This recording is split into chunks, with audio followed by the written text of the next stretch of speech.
Welcome back, everybody. Nice to see you again. Hey, folks. How's it going? Finn and Lydia, as usual. And today we are joined from England by a lovely friend of mine called Sara Tobin. Hi, Sara. Hi. So Sara, me and Sara met at a Mum Talks event. Is it 2 years ago now? Yeah. Crazy. That's mad. 2 years. I feel like older. You can just cross out 2020 though. I think that's fine. No, we've all aged a lot more this year, I think. It's so true, isn't it? Oh my gosh. Even just like physically, I think this is the first year that I actually physically feel older. Like when it was just my birthday. And usually like birthdays come and you're like, well, I mean, 36, 37, it doesn't really mean anything. But this year, 38, I was like, oh, I feel 38 now. Like I feel started growing out of you as you stand up from the chair sort of thing. Like, I was like, oh. Anyway, we met at a Mum Talks event, which was a little kind of panel discussion thing that the Mum Talks people run here in Ireland, where they open the floor to different mums in business to talk about their experiences of running a business and being a mum, and other mums can come and listen, and it's a space that's open for people to bring their young babies and their kids, and there's no judgment when there's noise, and it's just a really beautiful facility for mums to be able to get out of the house in a way where they're not worrying, like if I have to breastfeed or bottle feed my baby or anything. That's all really feasible. And when we were on that panel discussion, there was 3 of us, I think, and I was in the middle. And I remember giving my talk, and then Sara was after me. And when Sara chatted to me, Sara started her chat, I was just like crying. I'd managed to hold it together through my own one, but I think the whole of the room was just like amazed. And you were the thing that really struck me about you was that you were so poised. And you were talking about stuff that was really challenging.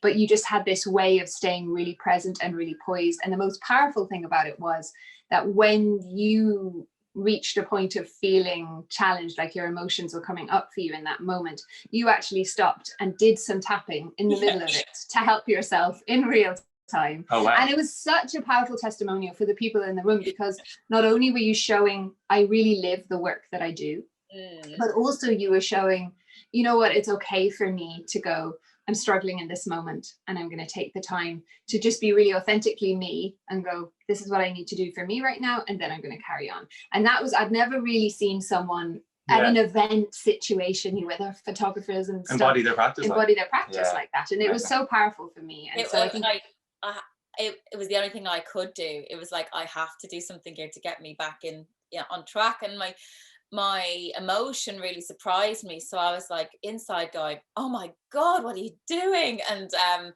I was like, the only thing I know how to do to move forward is to just tap and breathe, and it worked, obviously, so I was able to finish the conversation. That moment where you're talking and everyone's just waiting for you to talk and you're crying, it could have gone a different way, and it didn't. So for me, it was instantly like, okay, I need to know how to do this. I need to bring it into my life, and I need to bring it into my son's life.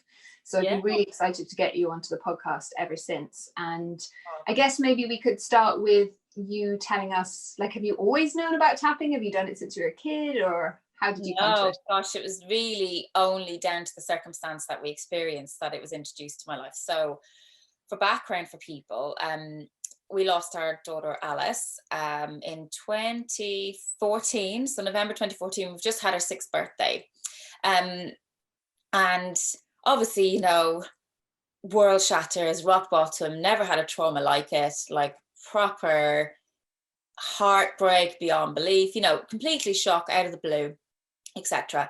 So I was most likely, and I was diagnosed actually 2 to 3 years later, I was diagnosed with having severe PTSD at the time, but I never got help. I never went to the GP about it. I was just kind of like muddling through and doing things the way I often do, and as I often seek alternative help. So, going back to my childhood and everything, my mum has always incorporated natural and holistic practices into our lives. So for me, going to the GP to tell him I was having flashbacks was like, well, what's the GP going to do about it? Like, it didn't register to me as an option. And luckily I was pregnant a couple of months later, actually about 3 to 4 months later, we got pregnant again. which was fantastic and took a really sense the relief off me, you know, like, oh gosh, we can move forward now. But then also having the severe PTSD, the anxiety of the first 12 weeks, the anxiety then of knowing I was going to have to go through another birth of some description, that was all kind of starting to loom. And my sister recommended EFT to me, and I hadn't heard about it. So she had apparently gone to an EFT therapist, but had not mentioned it to me after she'd had a car crash, because she was getting flashbacks. So I think it must have been the flashback element of what I was experiencing that drove her to recommend it to me. So I just did a Google of a local EFT lady, and Kate Mara, like she's absolutely fantastic. She had a package of 6 sessions, which is kind of a pre-birth package. So I could do like 4 or 5 sessions before the Casper's birth, and then I saved 1 or 2 for after. And I went into that first session, you know, I was probably about 5 months pregnant at that point. And gosh, it was, you know, it really has been life-changing. Just that instant release that you really feel to the core, not just kind of it's a different kind of cry. I don't know if you've ever had like a very healing cry versus just a normal cry. It was a very therapeutic, deep to the core cry, you know, like deep in the heart. You could almost feel yourself kind of coming back together a little bit afterwards. And so we just worked through the loss, the trauma, the birth over those next few sessions. And then, you know, it was in my life then. So I kind of picked up the tool as we went through the sessions. But then she had a book, so I've got her book, and I just started to YouTube some tapping videos and started to do it a little bit in my life. Now, I don't think I did it very often, but over time then it started to become a tool I would rely on a bit more and a bit more. And then I had my third baby, my second son, Josh, and I really felt, so for Casper, just to go back a little bit, I had a planned C-section. For Josh, I was like, I think I could do a vaginal birth after cesarean, a VBAC. And I was like really kind of thinking, I can do this. And so I went back to my therapist. I had another session. I did more releasing on the actual disappointment of the birth side of things, not the loss of Alice, but the birth part of it, which we hadn't looked at before. And then we did some future kind of visualization, imprinting work around Josh's birth. And I tapped through his labor. I tapped, you know, through the whole thing. And especially right at the end, when I was giving those last few pushes, I was literally just deep breathing and tapping the points. My husband had his finger on the acupressure points on the lower part of my spine on either side.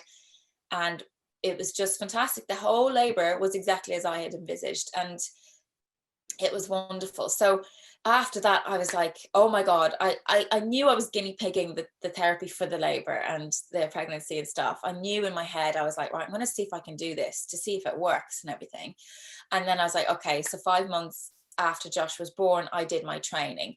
And it was like a 5-day training course, the EFT plus matrix reimprinting. And that's where you can use tapping on memories. So it's really good for traumas, big and small, and really far back in the memory bank, right through to kind of recent. So I was able to do that. And then I went on to do birth matrix reimprinting. So really looking at kind of the birth trauma aspect of, so for mums who is suffering from birth trauma, how to help heal and release that, because there's so many emotions. I know you're probably going to talk about it anyway, but there's so many emotions that we hold because of a negative birth experience.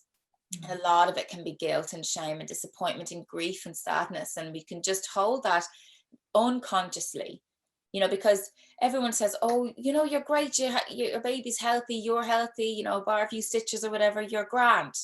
Get on with it now.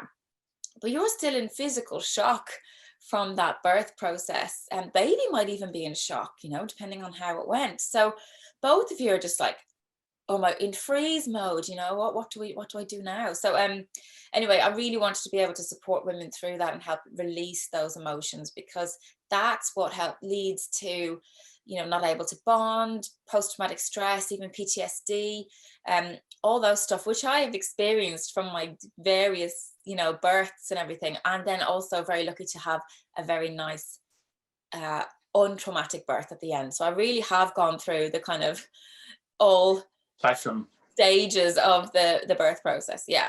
Yeah. And so would you say, like, you seem like a woman who's very in touch with her emotions and very able to like verbalize, like you're cognitively aware of where your body's at, obviously. And I think one of the problems, and we talk about it a lot, is the disconnection between the mind and body that people have these days. Did you develop this connection apropos what happened with Alice, or did you have this kind of like in you? Do you just feel like you're just kind of like arriving into the thing that you always were, or is this kind of a very new version of you? This is a new version of me, because I did suffer in my childhood from anxiety, depression. I was in therapy from the age of 7, and it all goes back to ancestral stuff now. And I've now worked out what that all is and why it is. And my mum had postnatal depression 7 years after I was born, and lots of things impacted me at that time. I mean, my parents were great and had a great childhood, but there's little subtle things that have definitely shaped who I was. And having gone through the tapping training and doing much more work on myself and evolving and releasing and healing and all this stuff that I'm bringing into my life now, so I can learn tools to help other people, but it's also helping me first. I realized how anxious I was, how disconnected I was, how just unaware of my own emotions. I was just riding the wave. I was riding the wave of, trying to build a successful career, being busy all the time, having fun, traveling, doing all that stuff. And it, really deep down wasn't filling me up. And now that I've gone through this and I'm much more in tune. I mean, thank you for saying those nice things about me, but I still feel I have very limited vocabulary around describing how I feel. Like, I feel like I've got like 5 emotions rather than like the 30, 40, 50 emotions that we could all tap into. Do you know what I mean? And I think I have work there to do in terms of more attunement to my own self, but it's definitely come on, because what you do with the tapping itself, the first thing you do is tune into what you're feeling. So that is part of the process. You also try and find a location for that emotion. So having never done that before, yes, it took a little while to get used to, but now it's so instantaneous, and I can also feel that shift as soon as the tapping kicks in and the work starts to happen in the brain. I can really feel it release from those locations. Does that make sense? I went and did tapping oh god, I don't maybe 15 years ago or something now. When my dad died in a plane crash, and I always had this fear of flying. Now, in fairness, I think I had always had the fear of flying before, but I had always, before my dad died, I had this recurring nightmare that he was going to die in a plane crash anyway. So I think, who knows about where that connection came from, whether it was before or was after, but I was left with a fear of flying. And it had got to a stage where it had been really manageable for a number of years, and then it got to a stage where I'd actually had to leave planes. Like, I'd left 3 planes.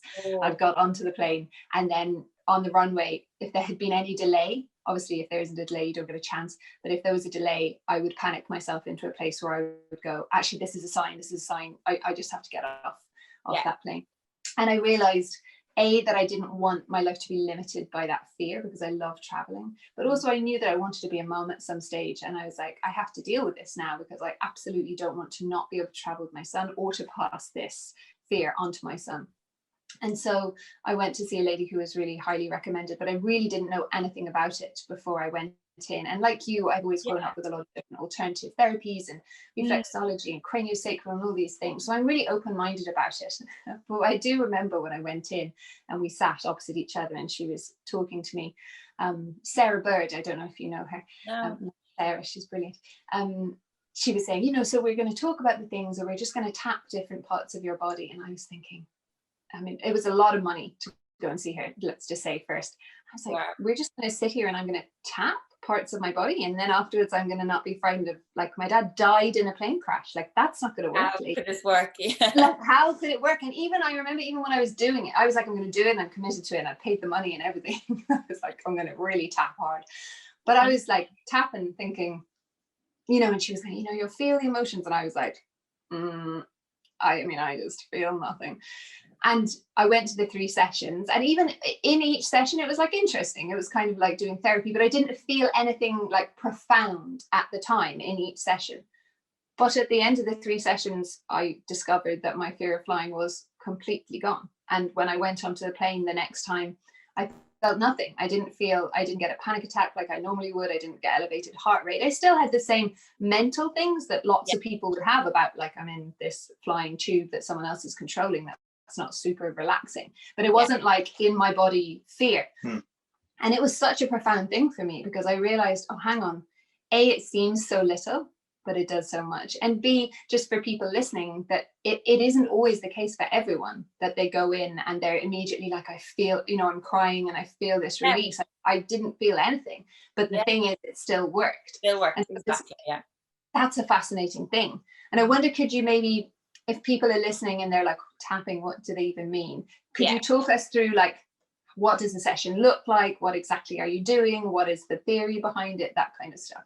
Yeah, I'll start with like how it works basically, and what it is. So it is physically tapping. Now, because we're on video, we can actually have the luxury of showing that, which is cool. So it's physically tapping. I'll tap on the points as I'm talking. So physically tapping like this as you talk about the negative emotion that you're feeling, or the negative experience, like my fear of flying, okay, or my fear of spiders. So the whole idea is that you are connecting to that fear or that emotion while you're talking about it. And what it's doing is it's sending a signal to the brain, the core, the amygdala of the brain, which is the fear center. Now, the fear center, as soon as we have an experience that is traumatic or negative in any way, our fight, flight, freeze kicks in. So you may have talked about this before, but your parasympathetic nervous system kicks in to put you in fight, flight, freeze. And that means pumping cortisol and adrenaline. So they're the points, right? It's really simple. You just kind of tap those points repeatedly. So your body is pumped now with cortisol and adrenaline to give you the energy and the, like, literally that speed of the power to run away or to fight or freeze. So the animalistic side of us wants to play dead in really traumatic experiences, which is, the gazelle kind of falling on the ground, pretending to be dead, so the tiger would leave them, walk away, etc. And then they could run, or give them a couple of seconds to escape.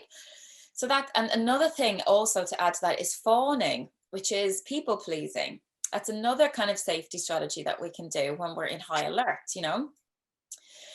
So when that happens, your cells have switched from relax, regeneration, recovery mode, which is, optimal operation, cells in normal everyday mode. And they then flip a switch into the fight, flight, freeze, right? So they're starting to go, all this adrenaline, cortisol. And what the tapping does is sends a signal to the brain that manages the fear center, that switches off the parasympathetic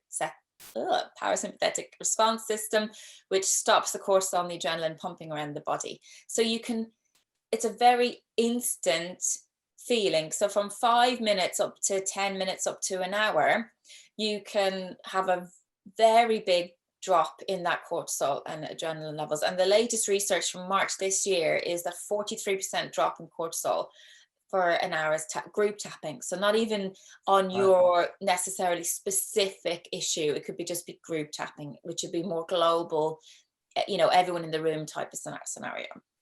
Okay, wow, it's amazing.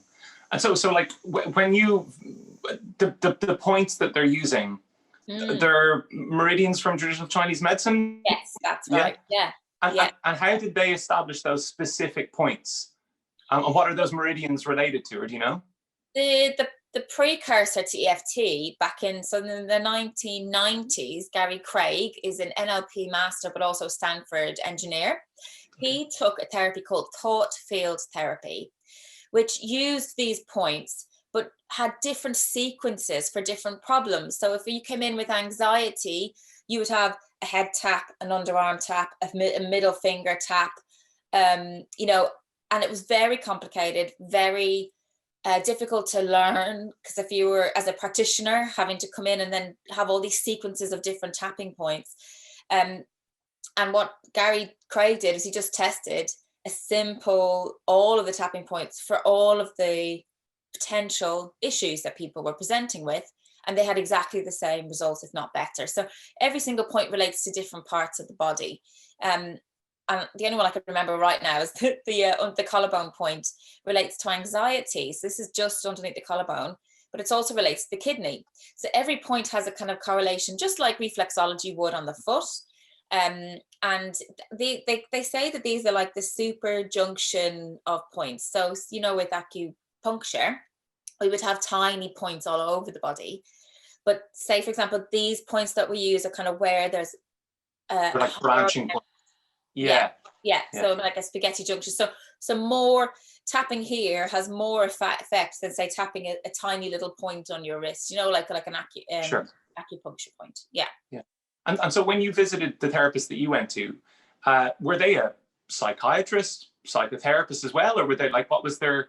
No. And why did you, when you found them, was it the same one your sister had gone to, or did you go to? No, so she was back in Ireland and had seen somebody in Ireland, and I'm here in the UK, so I just found somebody local. And no, her background, like her story was addiction, and she came to find EFT because she was trying to break an addiction, and it worked so well for her that she then went on to train in it. So you don't actually need a background in psychology or, you know, that kind of thing. But it is interesting. When I did my training course here in Brighton back in summer 2 years ago, there was about 50 people on the course. 30 odd of them were NHS staff, and they were people who, some of them worked in the cancer area. There was also people from Macmillan's. The Macmillan Cancer Charity had funded people's training, and there was psychologists, counsellors, healers, therapists from all walks of life, and a lot of them from the NHS, who had become disillusioned with their own practice. They weren't getting the results after, I mean, they were like talking 30 years of practice. You know, I think I was the youngest person in the room nearly, you know, in terms of training. So you don't need a background. You don't really, I mean, when you do the training, you learn about the links between the mind and the body. We study some like famous people like Bruce Lipton. I'm not sure if you're a fan of his. Yeah. And you know, there's a lot of other influences brought into the practice, and just the knowledge of mind, body, and spirit. You know, I like to bring spirit into it as well, because we're not just mind and body; that we're also soul. You know, we're a trio. So yeah. And so we're in the middle of this podcast series. It's pregnancy, birth, and beyond. Yeah. So we're trying to cover all the different aspects that we can think of, that people who find themselves pregnant or who have given birth and are looking to find support, or to hear a story that's similar to their story, or to seek help for a friend or something, can come and have like a resource of things that they can reach for, and that one thing might be approachable for them. And what we really thought was nice is that for you, there's this really practical toolkit that people can have. And like a lot of the yoga stuff that I always talk about, once you know it, it's free. It's this toolkit that you carry around with you all the time. You don't need a thing. You don't need a special space. It's just you. You don't need to book a session with somebody or whatever. Yeah, you've got it within you. Yeah. You've got it within you. And that's such an empowering thing. And I think it's especially important at this time of pregnancy and birth and afterwards, because we were talking on our last podcast a little bit about this. It can be a time, or it just is for everyone, I think, a time of massive loss of control. And that can be really, really terrifying. No matter how chaotic you're comfortable being in your normal life, you still have to find a way to stand into your power and advocate for yourself. Yeah. So could you talk a little bit into what are the applications in pregnancy that come up a lot for you, and also maybe specifically now what you're hearing in terms of fears that people are having and how they might use that and reach out to you? Yeah. My number one thing for pregnant women right now is to do everything possible to feel safe. So safety, lack of physical safety. So what kicks in the fight, flight, freeze, right? Lack of physical safety, or lack of sense of self, threat to sense of self. So someone thinking you're not good enough, you know, you'll start to go, you'll feel ill and stuff like that. The lack of physical safety is huge at the moment, and this year prevalent in 2020, because we have a physical threat that has never been felt on this scale before. So when we go into fight, flight, freeze, usually, and originally, we were only in it for a very short space of time. We were there in it to flee the tiger, right? Now we're in fight, flight, freeze chronically. We are constant state. And now media plays into this hugely. The government, the media, everything you're hearing around you in your world, your social media, your friendship groups, your WhatsApp groups, you're bombarded with fear. What is that doing for you and your body and your baby, right? So your baby actually adapts to the womb environment based on the stress levels of mum. So the babies are actually amazing, right? So if mum is in a heightened state of stress because she's in a bad relationship, for example, and is, doesn't have that support, or is, struggling with loneliness, or there's a lot of fighting going on, the baby will feel that environment and adapt itself because they know that's the environment I'm going to be brought into, right? So they will become more alert. They will engage more safety strategies. They will be ready to be born and to live in that environment. Take a mum who's a yoga teacher and a meditating teacher and a breathwork facilitator, right? So all total opposites scale. That baby is probably going to be doing regular, feel good things because the mum is doing feel good things. So the hormones of mum, the oxytocin and all the love emotions and feelings will then be put into mum's belly, and mum's visualization and all her thought processes and everything will impact the baby. Now, that's a very extreme scale. Obviously, not many women are at that level where they're doing that kind of work every day, right? So taking kind of an in-between scale. So you've got the world around you that's traumatic and stressful, and you've got some tools that and you'd like to put into practice. And I suppose where tapping comes in, it's using tapping to make yourself feel safe, because what tapping does, it tells the brain you are safe. It literally tells the brain you're safe. You don't need to be in that mode. Get back to rest and regeneration, please. Mm-hmm. So the more you can make yourself feel safe from whatever tools you have, the better you're going to be. So if it's turning off your notifications, deleting apps, stop watching the news, definitely not before bed, an hour or two before bed, using high vibrational music or affirmations at nighttime to sleep, meditating, nice nature walks, tapping, all the things to relieve yourself of the stresses of life, to really cocoon and put yourself into a nice environment. But obviously baby needs to be able to survive when it comes out. So if things that happen, they happen. So if something happens, like say for example a work experience has put mum into an anxious place, that can't be helped, right? So mum's, this experience has happened, but what she can do is get back to ground zero or to neutral quickly. So that's where tapping is amazing for, because you will have these experiences. Like life is a roller coaster, right? So we will always have difficult experiences, but what tapping is it's a resilience tool, and it brings you back to base, brings you back to zero much faster than any other tool that I have found, because it's literally physically doing something to the part of the brain that manages the fear. Does that make sense? Yeah, fully. So what I hear you saying is it's not necessarily about the traumas that we encounter. It's about how quickly we learn to recover from those traumas. And tapping is the tool for that thing. It brings us in that response. How can we let go? We're not taught as kids to let go. We're not taught as adults to let go. We harbor the past. We view the past as if it's the present in many ways, right? Where actually we should be able to let go, because living in the present is the most important part of living, really. And I think that's becoming more and more aware, I think, for a lot of people, isn't it, over the last couple of years or so. The present moment is all that exists in reality. The past is the past, but we're just not taught how to actually disconnect from it or to let it go. And it doesn't invalidate the experiences. Part of tapping is going, okay, I'm really feeling anxious right now. This is fear here. It's coming up. What is that fear telling me? Why am I feeling that fear? Is there something behind it? You know, is there a limiting belief running behind it? You know, I'm not good enough. Is I'm not good enough the reason why I'm feeling this fear potentially? And it's to go, okay, but I feel the fear, I see you, but I actually don't want you in my life anymore. Thank you very much. And it's about just kind of removing it from the body and the physical, and then the kind of the broader, you know, we are not just a physical body, we have an energy body. So the tapping works to clear it from all levels of our body.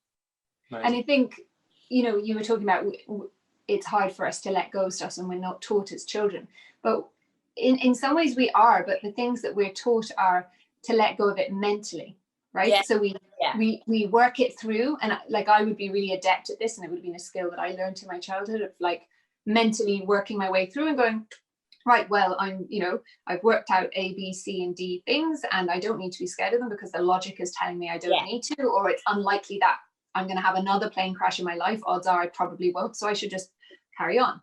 But whether it's left your body is a completely different thing, isn't it? And that trauma can sit there for not just your whole life, but for other lives as well, right? Yes, exactly.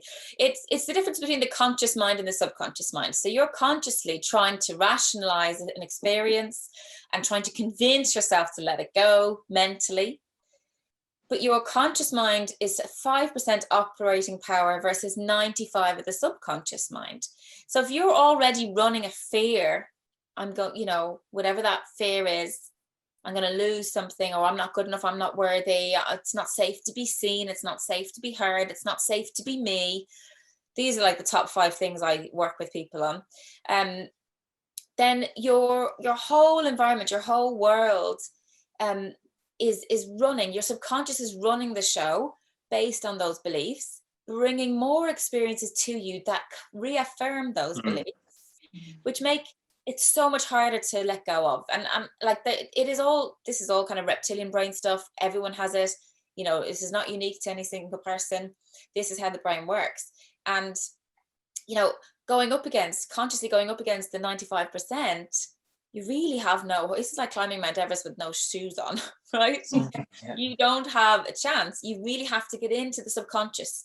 You really have to do the work there. And that's where the emotions are stored. That, you know, that's where the body is holding on to what is in the 95%. And that's where tapping comes in, because it goes straight to the subconscious. It goes straight to the physical body, the emotional body, the mental body, etc.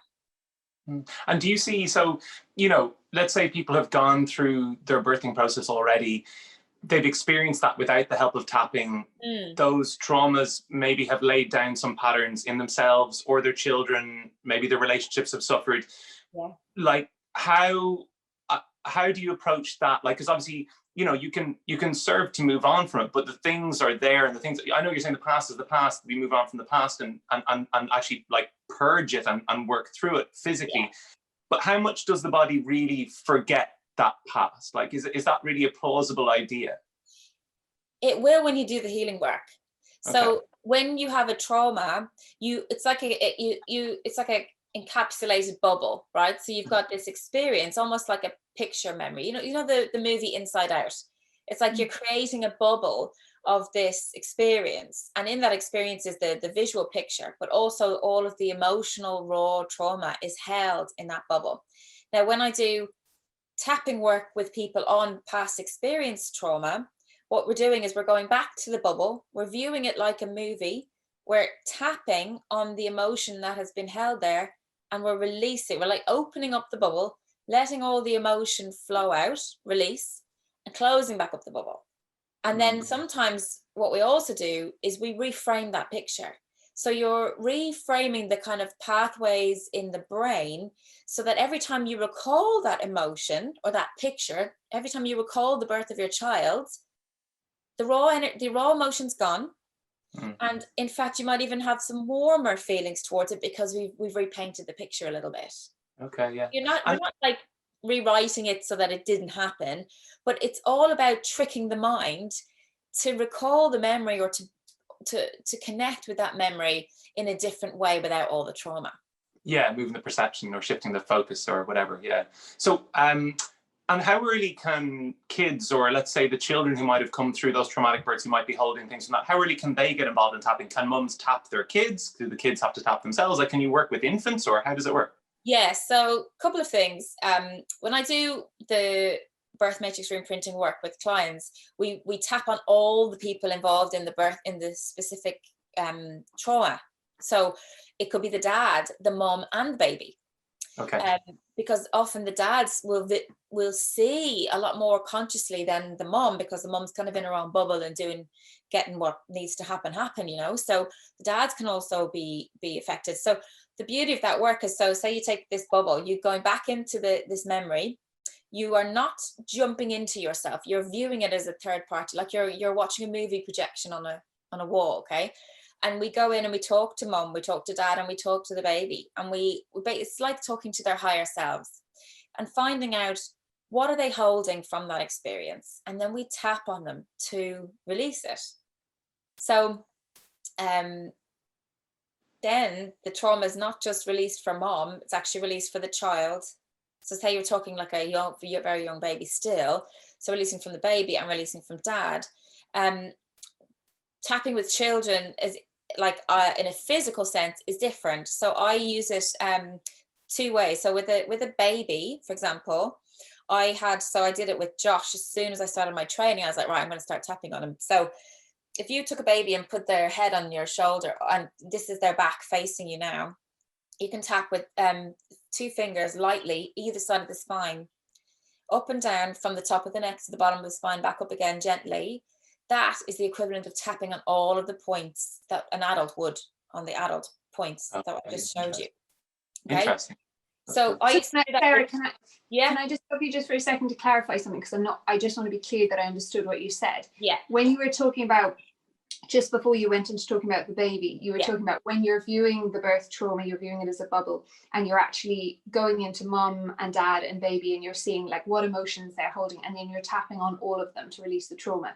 Do you mean the woman is tapping on the essence of the man, not like the man and the baby and the woman are there and you're literally tapping on? No, it's all visualization. Okay. Like visualization, I have to, because tapping coincides with it, but visualization is one of the most powerful tools we know in to create change in the mind, because the mind doesn't know the difference between reality and visualized.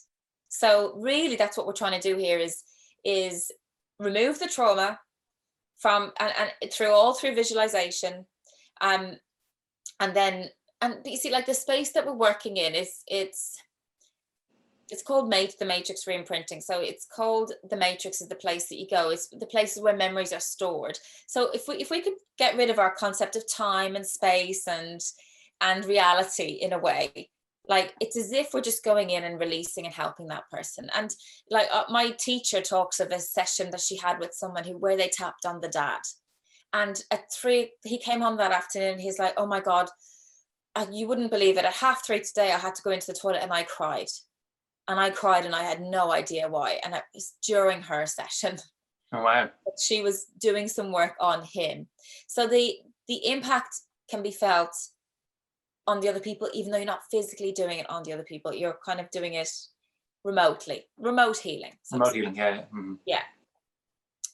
I know that sounds a bit mad, but it works. No, I mean to us not. Probably to a lot of our listeners, yes, but genuinely to us not. We've both been involved in those types of experiences and felt them, and I think once you buy into not the idea, but the reality that is, you know, that time and space don't exist, and that's a really tricky thing for people, and it sounds very woo-woo and very hippie, but it's a fundamental fact. We're like we like to think that what we have invented our concept of this linear time thing, and it's really unhelpful as well, because once you stop kind of treating it as linear, then you stop fearing death, you start seeing everything as cycles, everything has a reason because it's going to swing back to the other thing, and you know it starts to make, it's like, I don't know, it's like, it's not like it's reversing snakes and ladders and making it into some sort of like, I don't know, some lovely kind of cyclical wheel thing. It just doesn't have the same impact in when you're dealing with but when you have, I don't know, when you're dealing with people who, like, not everybody's willing to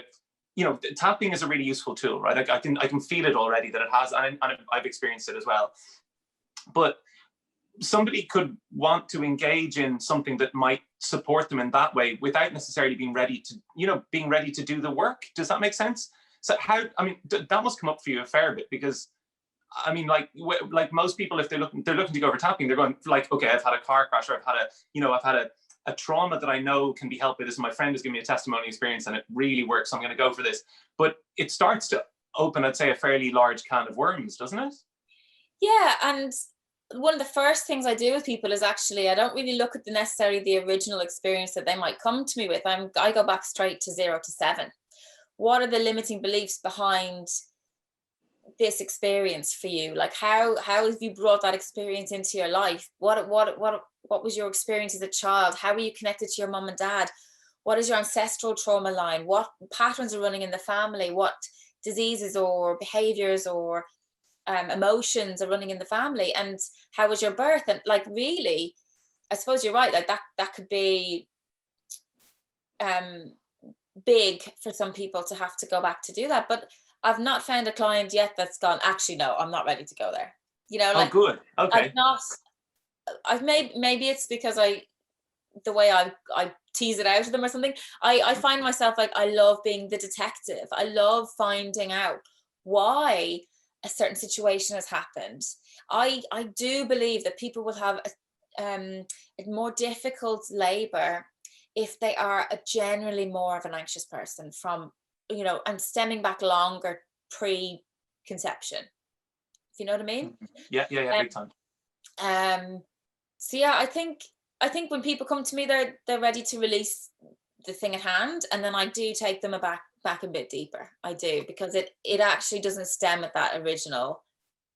Yeah, that's not the origin point of the trauma. Yeah, it goes much further back. And but what I can say about tapping is, and you know, so you might be aware of the term big trauma, small traumas, you know, so you've got these kind of like big traumatic experiences like what we went through, or a car crash, for example, and you've got small traumas which are multiple repeated, usually starting very young, around like, you know, mum not wanting to look at your paintings, or that's crap, or, you know, try that again, your drawing's rubbish, or your writing's not great, or, you know, you're not good enough, basically. And those things can be huge to a child. They like, but repeated, they are actually much more dangerous and damaging to you than a big trauma, because a big trauma is actually quite easy to heal because it's a single event and you can go back and do the work and release it and everything. But actually the smaller trauma, the repeated, the ingrained, I'm not good enough, you know, I'm not worthy, they are they're not impossible, but they're harder to heal. They're more difficult to heal. But when you're working the subconscious, you're fast tracking that healing process by years. You know, I've had someone come to me who was in therapy for 2 years every week, and he attended one of my ancestral trauma classes, and the next day he had 2 major life-changing job opportunities. Like, the door just unlocked for him. There was something he was able to just see. He was able to stand back and see the big picture and see it all come into place and think, oh my God, like, this is bigger than just me and my life and my experience. What's going on here has been a pattern coming down the lines. How could my dad give to me what I needed when he never received it? Yeah, that's the big thing. Yeah, and it's like, the forgiveness and the things that happen when you can let go of that and forgive yourself and forgive other people. Like, life changes dramatically. I just see it like it's a pivotal moment, you know. Sometimes these healings and these letting goes are just, you're literally stepping out of an old narrative, an old version of yourself, and you are now free to find what you want to do in life. You know, we are conditioned and programmed to believe these things from so young, and from our parents, from our schooling, from our religion, from the media, from everywhere. You know, we are not a blank sheet of paper. Unfortunately, we have a lot imprinted on us very early doors. And yeah, talking of ancestral trauma. I want to kind of get into that in a broader picture in a second, but just to bring it back to the kind of pregnancy and birth thing. Nowadays, people are talking, it's becoming a topic, the thing, ancestral trauma, like where maybe a few years ago you wouldn't have even really heard that phrase. Now people are kind of more commonly aware of the phrase. But when you come to birth, it's been a fairly established belief for a long time now that how your parents birthed you, like how your own birth was, is definitely going to affect how you birth, and how your grandmother birthed affected how your mother's birth, and how your friends around you birthed, and all of those kinds of things affect your perception of birth and your ability to meet birth. And certainly for me, working within the world of birth, it's such a really, really fundamental part of your pregnancy is to work at what are your beliefs around birth, how to talk to your mother about how your birth was, how you were talked about your birth. And for me, the reason that I decided to have a home birth, long before I got pregnant, was because my mom had 2 really traumatic births, and she nearly died with both of us. And I knew that for me, and my friends had all up to that point had fairly tricky births too. And I was like, I knew that I had this feeling inside me, like, I'm going to be the one person who has that terrible birth. Like, I just know it. I'm going to be the one where it just goes real bad for. And I really knew, like, this deep rooted feeling of, I have to change this for myself. And I don't have to change it just for myself. I have to change it for the people around me, so they can see, hey, you can actually have like a beautiful birth that isn't a traumatic experience. And I did, you know, I had a lovely birth, and it took a lot of work. But can you talk into, like, have you had people who've come specifically because their mom had a difficult birth and they wanted to change it, and then they had a positive outcome? Or even further back than that, is that something common that you've experienced? I don't think people are aware enough of that yet. From not certainly what I have encountered. What people don't realize is their own birth can have a major impact on them, as much as what now as mums and our children, and how that can be impacted on them, you know. And there's different traits that people like that would have from a cesarean birth versus you know, a cord wrapped around the neck birth, to coming out the wrong way birth, you know, or a withheld birth. Like sometimes babies are pushed back in because the consultant's not in the room and stuff like that.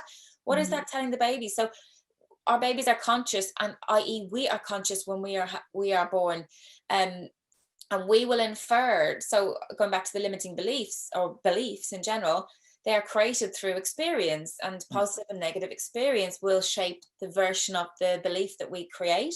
So if you're a baby and you're about to come into the world and someone's doing that to you because there's no consultant in the room, it's very likely the baby could think, I'm not wanted, right? Because I've not been free to come when I've wanted to come myself. So and when you think about the fact that they're like at the start of their lives, when they haven't had any of the patterning, and all they are is raw emotion, essentially, like raw emotional load of cells and like a cardiovascular system, like, you know, very little else is like imprinted on. Like if the first thing, you can imagine the impact of that, considering like major trauma. Your entry to the world, you know, should be like, you know, calm, easy, celebrated, you know, beautiful environment, heralded, you know, like this, like, awe moment. And do you know that there's mum receives a download of like basically how to be a mother after she gives birth? Like, it's an incredible process, and the baby's brain develops post birth. So there's the last part of their brain development, which is really important, develops just after they come out, you know. And so that experience can shape that development. If they're held in kind of fear, then that's going to impact that part of the brain's development. So they might be more heightened and aware or sensitive to fear, or have more fear around life in general.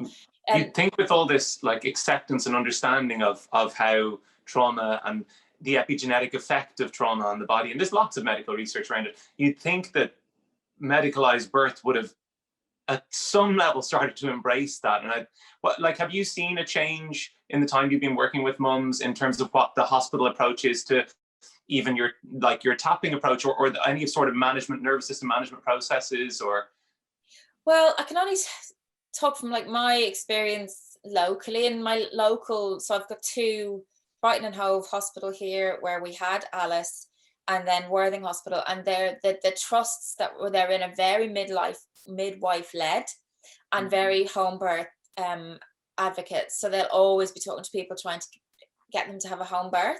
So we're quite lucky in that respect. And when I went to Worthing, they had a home care midwife team. So I was luckily, because of my previous experiences, was given this midwife who would come to my house for my appointments. And it was incredible. And she was part of a team of 4. And then when I went into labor, unfortunately, she was on her day off. But one of her team came to me, but she knew everything about me. I didn't have to regurgitate anything. Like, that's the thing I hated the most. These paper notes, no one reading anything.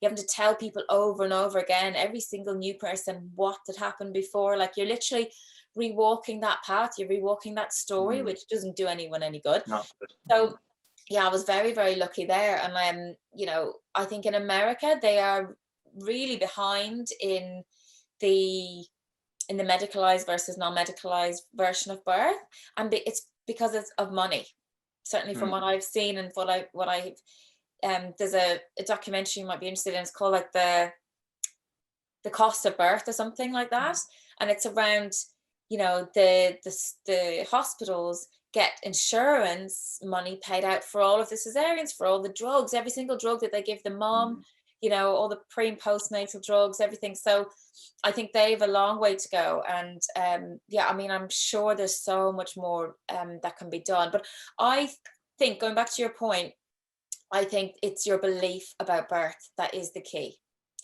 And, feeling safe and allowing yourself to be open and have that experience, whatever way it is. If you feel safe in a hospital environment, then fantastic. Take yourself to hospital and continue to feel safe. If you feel really safe in your home environment or in water, which you can do in hospitals as well, then absolutely do that. Like, your priority during pregnancy and birth itself is to feel safe and to trust the people that are around you. So some people, are able to pay for like private midwives or doulas or something, where you can have a rapport with someone who you can trust, who's going to be there to advocate for you. Because we're off in fairyland trying to tune in and go in within to connect with the process of birth, and you do kind of just lose your kind of awareness of everything going on around you. So having somebody trusted in your environment is really key as well. And I think tapping. So for me, tapping, so take trauma, like previous trauma, out of it for a second. Tapping on anything that comes up for you in the moment or within, say, a day is amazing and perfect for kind of pregnancy stuff. So say, for example, you've had an experience with a boss that made you feel uncomfortable. Like, very soon after that experience, take yourself away and tap to release it out. Like, don't be holding on to things. Don't wait for a couple of weeks and then say, I'm still holding that thing. And so I would use it as a very immediate self-regulatory tool to release those emotions as soon as they come up, and as soon as you can like deal with them, basically. But when it comes to having a previous trauma or whatever, I would seek support in doing that, because going back to trauma can be traumatizing if it's not done in the right way. Sure. And Sarah, just to be clear, you also do, because you helped me a lot when my son started getting anxieties at nighttime at the beginning of COVID, when everyone went into lockdown. I know that it happened to a lot of kids, that they started to get nighttime fears, and it wasn't necessarily related to illness or anything. It was just, it came up. That was how fear was manifesting for them. Yeah. And you showed me and some very basic tapping things that I could do with him, and kind of, just within a few seconds, you kind of taught me a way to talk him through those emotions and to help him to put voice to those emotions. And I think, very quickly, if I'm honest, I forgot where I was meant to be doing any tapping. But I did remember the way that I was meant to help guide him to talk about his emotions and to help him reframe that for himself. And I found that even though we were probably completely tapping on the wrong points, even that was really helpful for him, just having the words and the permission and the space to give voice to how he was feeling without someone trying to fix that for him. And I think that's a really important part of the tapping as well. Yes. Yeah, it's around you're self-validating that emotion. If you can validate their emotion, that's, you know, that's a huge win in terms of the conscious parenting kind of world, where you're not trying to fix it, but also you're empowering him to get, and you're teaching him a tool to help manage his own emotions. And I mean, he's only 5, isn't he? Or 6, yeah. 6, yeah. So, you know, that's a really young age to be able to, and a great age to be able to start, you know, even just tuning in with what that feeling is. Like, some kids don't have the vocabulary to understand what they might be feeling. So with kids, so I briefly told you about tapping on babies. So I used to do it, you know, after a feed or something, because my son had colic. And as soon as I'd hit like a certain point in his spine, he would squirm and then often have a poo or a belch or a fart or something. So like it was quite interesting to see every time I did that with him, he would have a little, his body would move. Right. And I used to also tap with him just on these 3 points, just really gently. Sometimes I'd just trace them, you know, like when he's in your arms, you can just literally trace these points, just stimulating that, you know, safety aspect for him. So when you've got a toddler or older, you can model the tapping or tap on them. So my son is 5, but he likes me to tap on him now. He didn't at the beginning.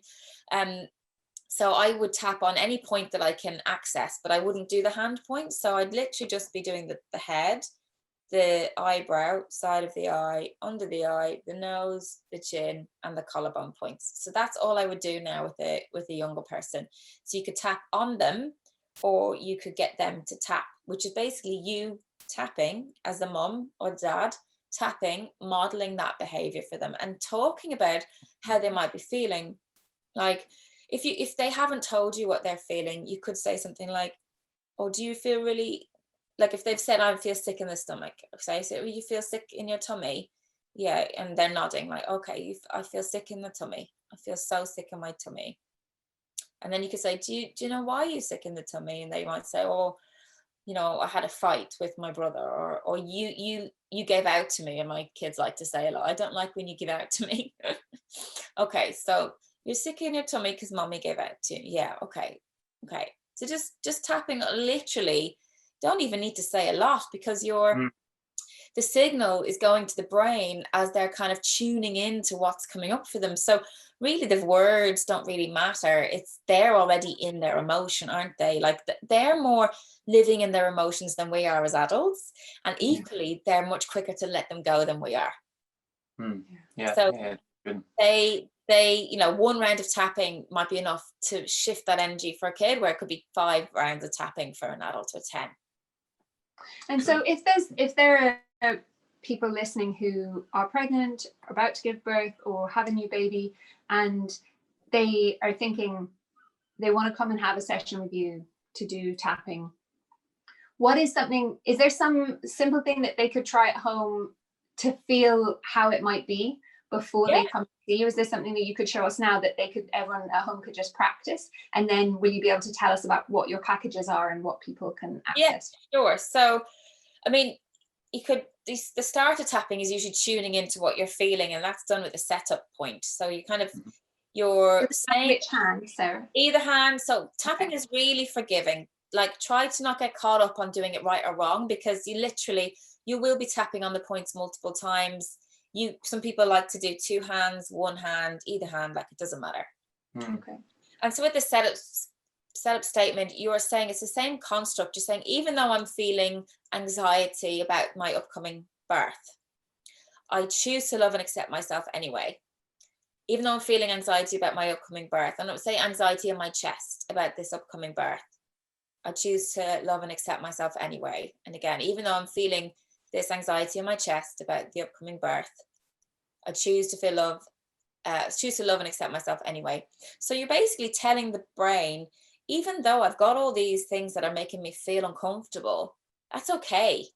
And I choose to love myself regardless of those things, you know. And that's a really nice statement as to start with anyway. And then you simply tap the points and say, this anxiety in my chest, all this anxiety in my chest. Such a heavy anxiety. And you could talk about how it makes you feel. So anxiety is making me hard to breathe. You know, I'm struggling to breathe. All this anxiety is making me struggle to breathe. I can't breathe. So you could just talk about how that's making you feel. And then eventually, so I'll just skip a little bit, but you basically say to yourself, okay, I choose now to release this anxiety.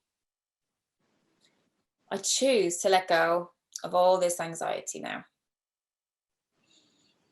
Releasing all this anxiety. So here you're just squeezing either side of the fingernail bed.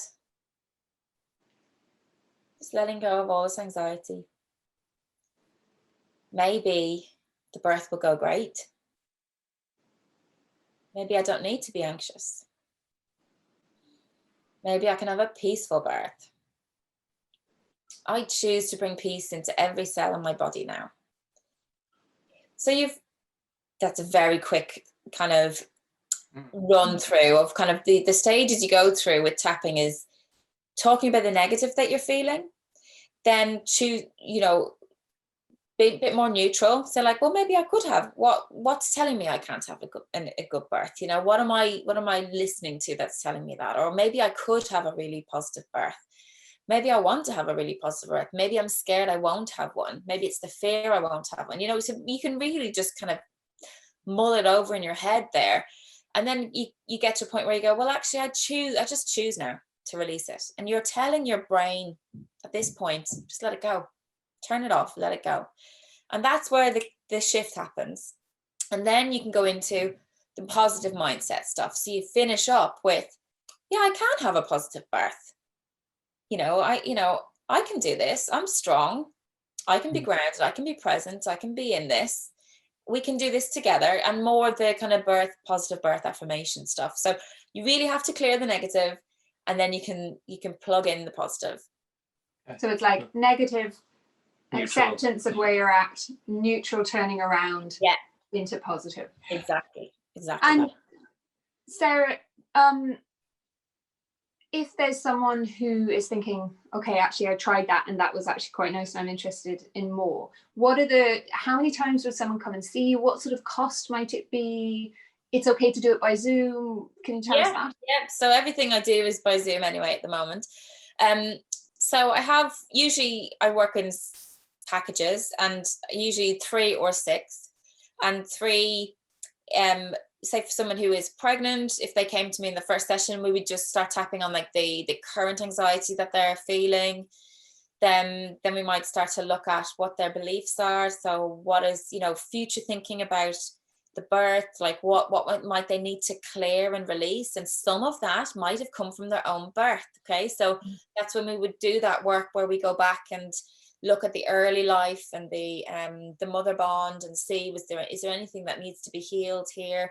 And then the last session would possibly be about future imprinting. So this is like manifesting and visualizing the birth that they want to achieve. And you basically show it like a movie, you play it like a movie to the baby to show them kind of the run through, preparing them what's going to happen. And so I suppose it's a combination of multiple techniques. So there is tapping involved. There's tapping on the past. We use color as well to heal, and then visualization as well. If somebody just wanted to try tapping just on kind of general topics, potentially, I've got a YouTube channel with free meditations on there. You could just search tapping for mums. And just in January, actually, I have it kind of ready to go. I'm going to be doing a tapping club every 2 weeks. So for half an hour, kind of a drop in, people can book and drop into a class where we're just going to tap on what comes up for whoever shows up. So it'll be very like, come in, tell me what you're feeling, and we're just going to tap together and release it. And I'll probably put in some meditations into that and visualizations and stuff as well. So really wanting to start to help pregnant women just feel that safety, feel that support, and know and teach them that tool so they can use it in labor. And they can use it beyond, it's the aftermath. I was fortunate enough to be with my sister when she had her baby 3 years ago. And I went into the hospital to see her the next day, and I just tapped on her We didn't even have to say anything, and she just cried. And it was very releasing for her, and a great tool to just have that support after going through something difficult. I mean, even if if you're in the heightened state of post-trauma, just tapping the points, not even saying anything, your body is going to know exactly what to do. Yeah. And the tapping club that you're doing, is it just for pregnant people or is it for everyone? No, for pregnant people. So it's a pregnancy tapping club. Yeah. So for all people, and I probably will do one, maybe like a postnatal one, maybe every alternative 2 weeks or something, but that's something I'll develop next year, just kind of for new moms and all the stuff that comes up, especially for first time moms. It can be very it's a big traumatic or not traumatic, but like there's a lot going on. Yes, very overwhelming. So the overwhelm, really. And you mentioned something to me before about a fundraiser that you're doing. Yes. So myself and another Irish girl called Laura Doyle, she actually was a client who came to me after she lost her baby Beau, and she had started to write a journal, and we kind of have got it now to a place where we are fundraising to create a charity journal to be given to women who have lost their babies at the point of loss, or just before. So say, for example, they might find out that they've lost their baby and they now have to go through another step, or it could be they've had a miscarriage and are needing some support as well. So it is very much like an emotional support journal, rather than like I believe what you get from, and I'm sure what I've experienced too, is very much like, this is physically what's going to happen, or this is physically what you're going to go through, but we felt there was like a big gap in the emotional support and putting stories of other people in the hands of people. So it's got advice and really supportive, kind of nurturing information about what you might be going through now and what's going to come next, how you can support yourself. And then we've got some stories in there of some people, what they've gone through, how they found it, where they might be at now. And then the second half is going to be a journal to write that baby story, or to take notes if you're in this hospital still, or to plan a funeral, or whatever you want that space to be, basically. Ooh, that's great. Such a good idea. Brilliant toolkit, yeah. Really, and we've spoken to a couple of mums and people who work in that area of loss, infant loss, on the podcast, and absolutely, it's pretty under-resourced. You're kind of like you're very, very solo in that moment. I think your internal journey is like a necessary internal journey as well. No matter how much you reach out, you kind of like, it's, if there's ever a time where having a journal or something like that you can actually look at and have in your own time, I think it would be vital. So great, well done. Really good. And so how can people fundraise for that? So it's called The Other Side of the Door Journal. It's kind of about kind of, there is hope on the other side of that door. And we have a GoFundMe page, and we've got an Instagram page at the moment. We will have a website and Facebook, but we're still kind of really early doors. But you can find it, I suppose Instagram might be the first place to go. So it's there, and then _ The Other Side of the Door Journal on Instagram. Okay. Perfect. We will put that link in. Definitely. Sarah, thank you so much for chatting with us and sharing us your tools. And if there's any resources or anything you want us to pass on to people, let us know and we'll add them in the notes underneath as well. Thank you so much for having me, and I really appreciate that this topic and these conversations that you're having are going to be so important for people, especially now when things are harder than they've ever been. So well done. Yeah, brilliant. Thanks, Sarah. Thank you. We will, I suppose, just sign off by saying thanks very much to our sponsors, to Newzest, our fantastic nutrition partner, to Clear Light Saunas. If you haven't, you must. Put it in the savings bank and start to work towards it now, because it'll something to treat you for the rest of your life, and it's got a lifetime guarantee, so it will. And also to Swivel, our fantastic little robot that we film all these guys on. So thanks very much, Sarah, and I hope to connect with you soon, and very best of luck in the future, and with the journal, etc., and all the work you're doing. Thanks so much. Bye, everyone. See you Bye. soon. Bye.